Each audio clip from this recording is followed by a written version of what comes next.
The rescue guys really worked hard here last night. We got here and obviously there was one person that was still entrapped. It was a female and she was quite seriously injured, so she was stabilized, and obviously she was a priority. And we had multiple agencies here like SAPS and Metro Police Search and Rescue, NSRI, Durban Fire Department, SAP, IPSS Rescue. Everyone was pulling their weight here with spades and shovels, etc. Plus two was DUT as well. They were here.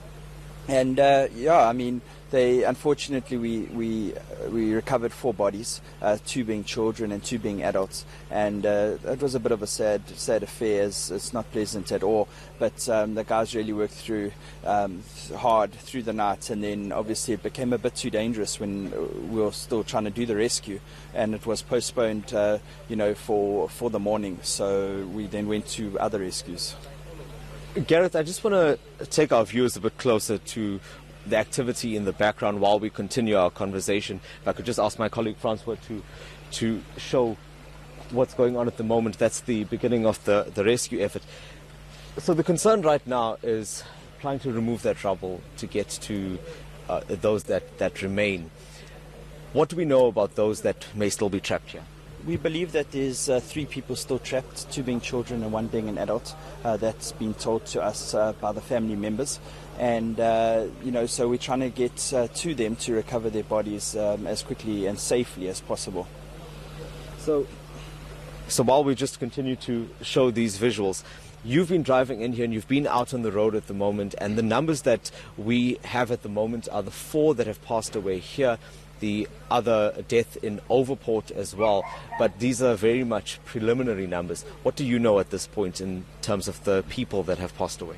Yeah, there's actually multiple that have been killed by this unfortunate incident. I can confirm 6 that Rescue has attended and is aware of, but there are reports of multiple in all different areas, and it stems across all the areas, being Umlazi and Chililama, Marion Hill, widespread Pinetown here, so I think the body count is going to rise, unfortunately.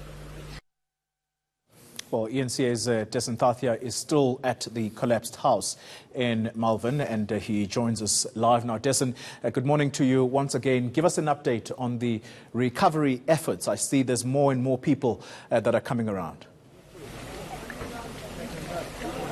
That's right, Paulie. In fact, what you're seeing behind me now is the community that has chipped in here just to lend a hand where they can. So this is the road outside that collapsed house that you're seeing at the moment. Many of the residents have been called in. Some of them had been gathered here since the early morning. They've brought their shovels, wheelbarrows, anything else that they can really use to clear this road. But this is really only half of the battle that they're facing at the moment. And I'll just take you a little bit closer to what's happening at the house itself. What you're seeing here at the moment is a group that is being let in at about 10 at a time. So their names are being taken by those that are coordinating the search effort. And these are normal community members that are now helping the search and rescue workers that are upstairs and trying to clear that rubble. The immediate priority now is to take as much of those bricks and debris away so that they can access what's underneath it. And what they believe is there is at least an adult and 2 children that were trapped after that house collapsed late last night.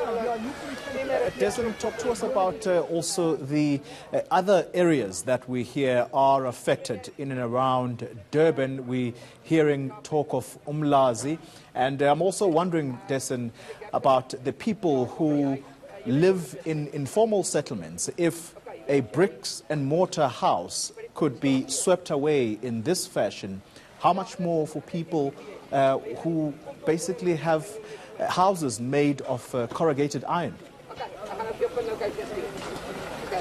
And those are generally those that are worst affected during this time, isn't it, Kholi? I mean, it's really tragic because those houses can barely withstand the force of the rain and the wind, and that's been the case this time around as well. We are getting reports of informal settlements in various areas in the south of Durban. Remember, that's what's been largely hit by the storm that have been waterlogged. Residents had to then evacuate their homes, and paramedics have really been moving across the city see just from one scene to the next, trying to prioritize cases, trying to save lives where possible, perform rescues in other instances. And the list that we received from the eThekwini municipality, it's a list that I've tweeted, just shows you how many roads have been affected by this storm last night. Fortunately, the rain has subsided just a little bit for now where we are, and it's given workers the opportunity to get on with their duties. Remember, last night and early this morning, the rain was hampering those rescue efforts. There was a home in Overport that had collapsed. There, a lady in her 70s was rescued, but unfortunately her son, who was in the room next door, passed away. Right now, we don't have a total number of people that have been affected. I'm talking about people that have been displaced, those that have passed away, because those numbers are still being collated. Remember, it's quite a wide region that's been affected, and we're hoping to get some clarity on that at about 10:30, and that's when a press briefing will be held, hosted by the eThekwini municipality. Desmond, by the time that the recovery efforts where you are completed, the rescue personnel that, or the rescue spokesperson that you spoke to earlier, said that there are about 3 people, one adult and 2 children that are trapped there.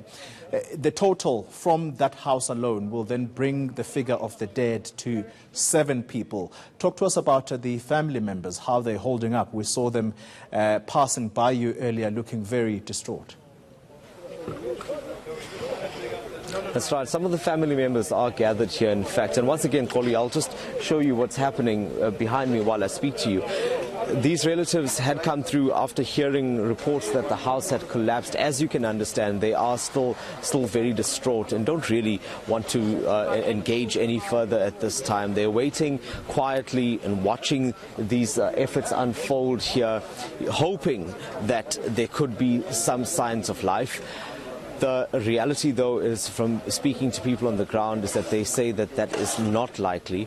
And these are the 9 people that were living on this property that I'm referring to. So the lady that you saw walking past the camera earlier is actually the sister of one of the deceased. Remember, the 4 that were first confirmed dead were actually 2 adults and 2 children, and the other 2 were injured. Koli, I just want to take you to one of the neighbors that I was talking to here earlier.